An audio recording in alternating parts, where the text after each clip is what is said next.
How to use vehicle to load on your 2022 or newer Hyundai Ioniq 5, Kia EV6, or GV60.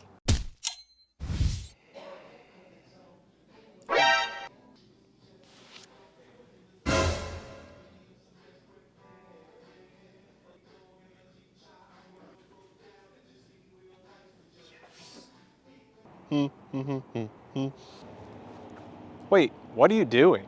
What does it look like? I'm charging my phone. Well, why are you out here? The power strip was full in my office. What do you think? Oh, okay, that makes sense. So I do want to mention and give a huge thanks to Lectron for sending me out their vehicle to load adapter for the Ioniq 5 and other Hyundai Kia eGMP vehicles. Now there is an OEM solution directly from Hyundai that you can purchase from your local dealership if you do want the OEM solution.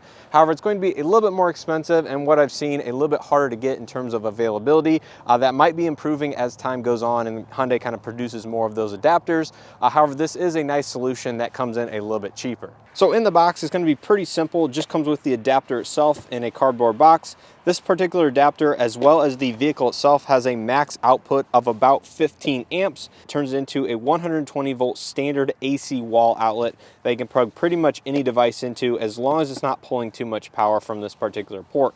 So we'll go ahead and open up, unbox it here. Like I said, there's not too much in terms of packaging. So here's everything that comes in the box. Pretty easy, very simple. The little user manual shows you exactly how it works. And then once you have that hooked up into the adapter, you go ahead and insert this into the exterior charge port on your Ioniq 5. So inside the manual, it says it must be plugged in within 1 minute of opening the charge port door. Once it's plugged in, the adapter will automatically lock to prevent theft. So that's exactly what we're gonna do. We're gonna grab the charger for the phone I brought out here, plug it in, and see if everything works.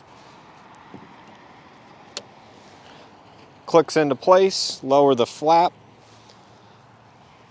Go ahead and plug our handy dandy charger in here. You can see the vehicle actually does recognize something is plugged in. And you can see immediately the phone starts to charge, charging rapidly, full in 40 minutes. So I didn't even have to go ahead and activate it on the infotainment. The car automatically recognized that the adapter was plugged in and starts exporting power. So let's go on the interior of the vehicle, check to see exactly what the menu says. You can see there's a little plug icon over here, transferring vehicle to load at 70%. That is very cool. I mean, it gets no easier than that. We'll go ahead and turn it on, go into EV.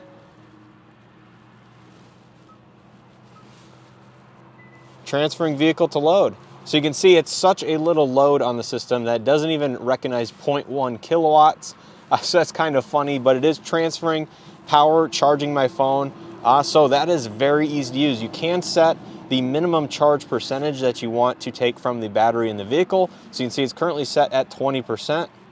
Go ahead and drag that little icon and it will immediately stop charging once you get to that certain threshold. So when you go to remove the device, I'm pretty sure you just unplug whatever you're using. Go ahead and unplug the connector. Once you set that inside, you can see it has shut off power to the adapter. And basically grab your key fob, hit the unlock button a couple of times, should unlock the charge port door, and you just pull it out just like that. So honestly, that is very neat that you can simply plug this adapter in, get the vehicle to load energy to start transferring, and basically charge or power whatever you need on the exterior of the vehicle. Now this is limited to 1.8 kilowatts or 1800 watts with this adapter right at 15 amps like I mentioned.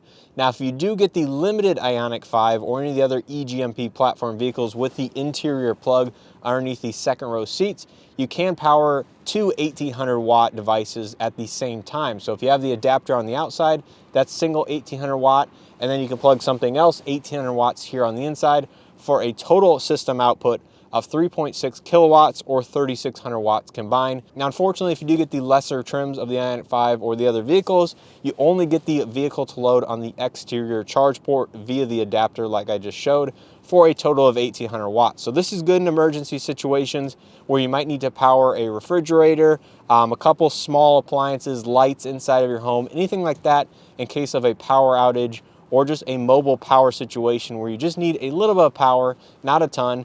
You can basically do that with your vehicles. Now, of course, this is not new technology to the market. I think Ford was one of the first ones really on a large scale with the power boost function in their gas F-150 and of course with the Lightning as well. Those go at least 7.2 kilowatts, if not more than that in their EV trucks. So Much more power output available in those via the trucks, but in terms of overall power output, 3.6 kilowatts isn't bad in the top limited trim Ioniq 5. So I want to give a huge thanks to Lectron for sending out this adapter so I can show you guys how to use the vehicle to load function on your Ioniq 5, or like I said, Kia EV6 or Genesis GV60.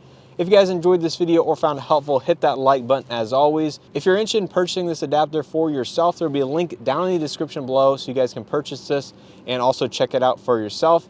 Like I said, this is a good alternative to Hyundai's OEM solution at a lower price point. Now, of course, there are small differences between them. Like I said, there's no weather resistance to this adapter that Hyundai does have on theirs, with a little rubber gasket that kind of seals the cord and the cable connection. So keep that in mind with this adapter. But overall, like I said, good to carry around inside of the vehicle for those emergency cases, or if you routinely need to power something that is quite low on power, under that 1800 watt threshold, this would be a good solution for that. So if you guys are new, make sure you hit that subscribe button and check out some of the other content I have available on the channel. I'm currently driving this Ioniq 5 SEL for a period of time to show you guys what it's like to live with an EV on a daily basis. So make sure to check out other videos in the series and other videos I have here on the channel. So once again, huge thanks to Lectron, and as always, hope to see you guys in the next one.